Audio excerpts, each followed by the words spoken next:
The Lord be with you. I'm Deacon Keith Fournier, and our first reading is from the Acts of the Apostles.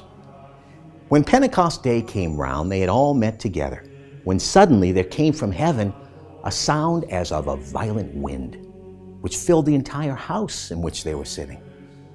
And there appeared to them tongues as of fire. These separated and came to rest on the head of each one of them. They were all filled with the Holy Spirit and began to speak different languages as the Spirit gave them power to express themselves. Now there were devout men living in Jerusalem from every nation under heaven. And at this sound they all assembled, and each one was bewildered to hear these men speaking his own language.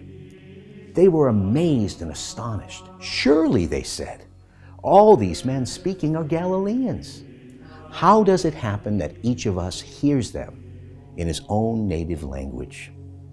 Parthians, Medes, and Elamites, people from Mesopotamia, Judea and Cappadocia, Pontus and Asia, Phrygia and Pamphylia, Egypt, and the parts of Libya around Cyrene, residents of Rome, Jews and proselytes alike, Cretans and Arabs. We hear them preaching in our own language about the marvels of God. And our response from Psalm 104. Bless Yahweh, my soul. Yahweh, my God, how great you are, clothed in majesty and splendor. How countless are your works, Yahweh, all of them made so wisely.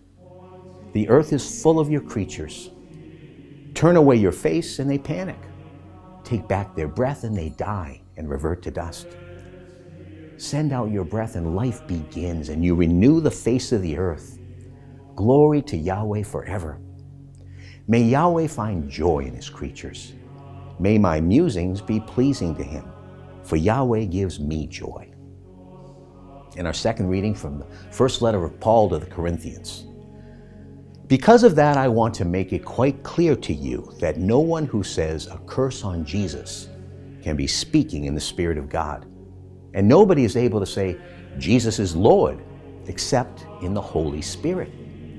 There are many gifts, but it is always the same Spirit. There are many different ways of serving, but it is always the same Lord.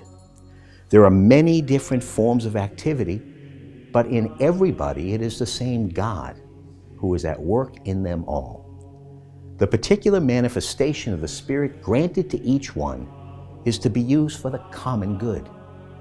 For as with the human body, which is a unity, although it has many parts, all the parts of the body, though many, still making up one single body, so it is with Christ. We were baptized into one body in a single Spirit, Jews as well as Greeks, slaves as well as free men. And we were all given the same Spirit to drink. In a reading from the Holy Gospel according to St. John. In the evening of that same day, the first day of the week, the doors were closed in the room where the disciples were for fear of the Jews. Jesus came and stood among them. He said to them, "Peace be with you." And after saying this, he showed them his hands and his side. The disciples were filled with joy at seeing the Lord. And he said to them again, "Peace be with you. As the Father sent me, so am I sending you." After saying this, he breathed on them and said, "Receive the Holy Spirit. If you forgive anyone's sins, they are forgiven. If you retain anyone's sins, they are retained." The Gospel of the Lord.